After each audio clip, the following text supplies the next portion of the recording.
అచల లక్షణము 3. పుట్టదు నెప్పుడు నచలము, పుట్టించదు తను నెరుక భూమండలమున్. పట్టేమి లేన బయలును నిట్టిది అని చెప్పుటకును నెరుక లేకుండు. తన్మాత్రాల కెరుగా రాకుండు. పట్టదు ముట్టదు కొట్టదు సర్వంబు, పట్టదు ముట్టదు కొట్టదు సర్వంబు. దట్టమే నిలచున్న బట్ట బయలు జూడు, గట్టి మృదు శీతలము ఉష్ణములెట్టి మలినములంటకుండును. వట్టి ఆసర లోబడక నీ గుట్టు దేశుకు తోటి తెలియ నెరుక లేకుండు. తన్మాత్రాల కెరుగా రాకుండు. జై నిజ గురుభ్యో నమః. ఓరోజు వీరయాచార్య విరచితంపైనటువంటి పరతత్వ బోధామృత మిత్రకందార్థ దరువులలో ఈరోజు మనం అచల లక్షణంలో 3వ మిత్రకందార్థం. పరిపూర్ణమునకు ఉన్న పేర్లు ఏవైతే ఉన్నావో లక్షణం తెలియజేసేందుకై వాటిని అందజేశారు మనకు నిజానంద స్వాములు. తర్వాత ఏమంటున్నారంటే దాని యొక్క లక్షణం ఎలాంటిదో చెప్తున్నాడు. పుట్టదు నెప్పుడు నచలము, దానికి ఉన్నదా ఈ జననము అనేది ఉన్నదా దానికి? అంటే ఒకప్పుడు లేకుండా మళ్ళా జనించేటువంటి లక్షణం ఉన్నదా? అది ఎప్పుడు ఏకంగానే ఉన్నది శిష్య. దానిలో నీ యొక్క రాకడా పోకడా, నీ ముచ్చట్లు, నీ అగచాట్లు, నీ కళ్యాట్లు, నీ బాధలు, నీ భావనలు, నీ భయాలు అన్నీ కూడా దానిలో దానికి తెలియకనే జరుగుతూ ఉన్నవి. నీ వ్యవహారములన్నీ కూడా అది ఎప్పుడూ పుట్టదు శిష్యాచలం. పుట్టించదు తనువు నెరుక భూమండలము. సరే తాను సరే పుట్టలేదు, అది స్వతసిద్ధం. దేనైనా పుట్టిస్తుందా అంటే పుట్టే లక్షణం లేనప్పుడు పుట్టించే లక్షణం ఎక్కడ ఉన్నది? పుట్టే లక్షణం ఉంటే పుట్టించే లక్షణం ఉన్నది. ఈ ఎరుక జనించేటువంటి లక్షణం ఉన్నది కాబట్టి దీనికి గతించే లక్షణం ఉన్నది. మరొక దానిని ఏర్పాటు చేసేటువంటి లక్షణము కూడా ఉన్నది. కారణం ఇది ద్వంద్వముగా ఉన్నది. కాన పుట్టించదు తనువు నెరుక. ఈ జ్ఞాతను అది పుట్టించలేదు, అలానే జ్ఞేయాన్ని పుట్టించలేదు. నువ్వు దర్శించేది దానివల్ల కలగలేదు, దర్శిస్తూ ఏదైతే ఉన్నదో అది కలగలేదు శిష్య. ఇది ఈ గురి తెలుసుకోవాలి. ఏది దర్శిస్తూ ఉన్నదో దాన్ని అది పుట్టించలేదు, ఏది దర్శితమవుతూ ఉన్నదో దానిని పుట్టించలేదు. ఇది గురు దర్శనంలోనే కుదురుతుంది. ఇది దర్శించేదేది నేను. దేనిని దర్శిస్తున్నాను? దానిని. దేనిని? నన్నే. మరొక దాన్ని దర్శిస్తున్నానా నేను? అద్దంలో నన్ను నేనే చూసుకొని ముచ్చటపడుతూ ఉన్నాను, కలవరపడుతూ ఉన్నాను నా పెక్కు రూపాలను చూసి. ఆ విధానం దానికి లేదు, అచల లక్షణంలో లేదది. భూమండలము పట్టేమి లేన బయలునా.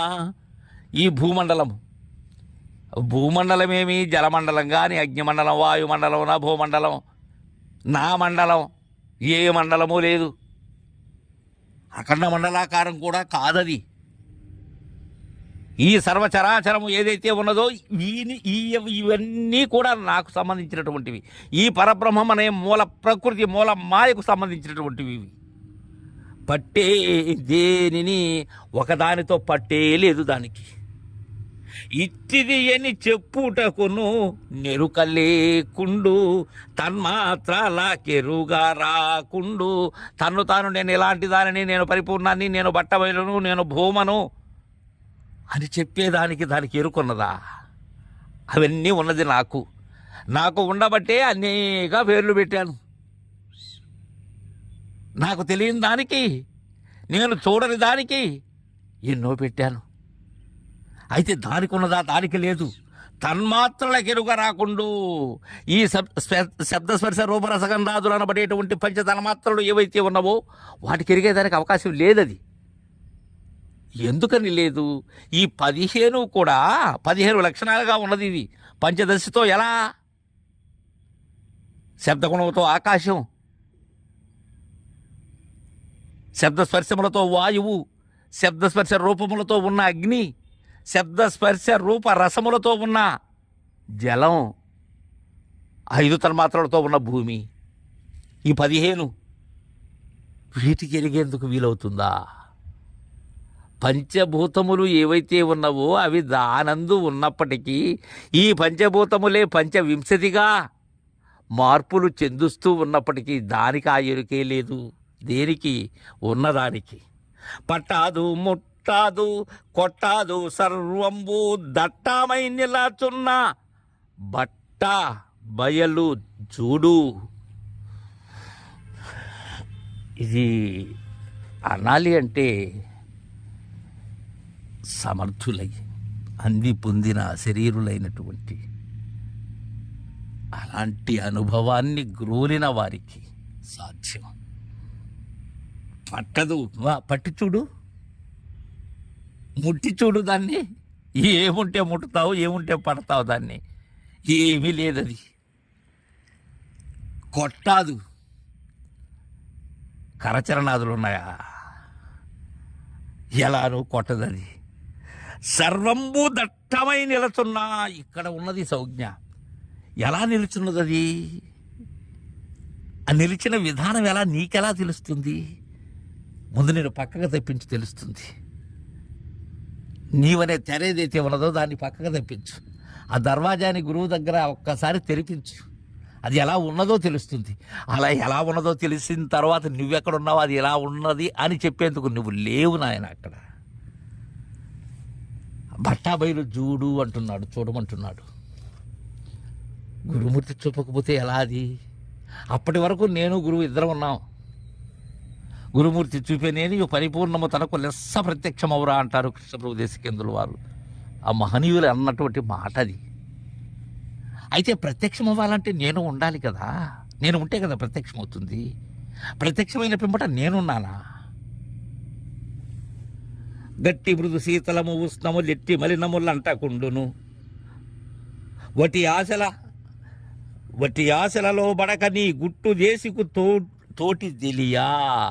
ఈ గుట్టు లోబడక నీ గుట్టు, లోబడక ఈ గుట్టు ఎవరి ద్వారా తెలియాలి? దేశికు తోటి తెలియా.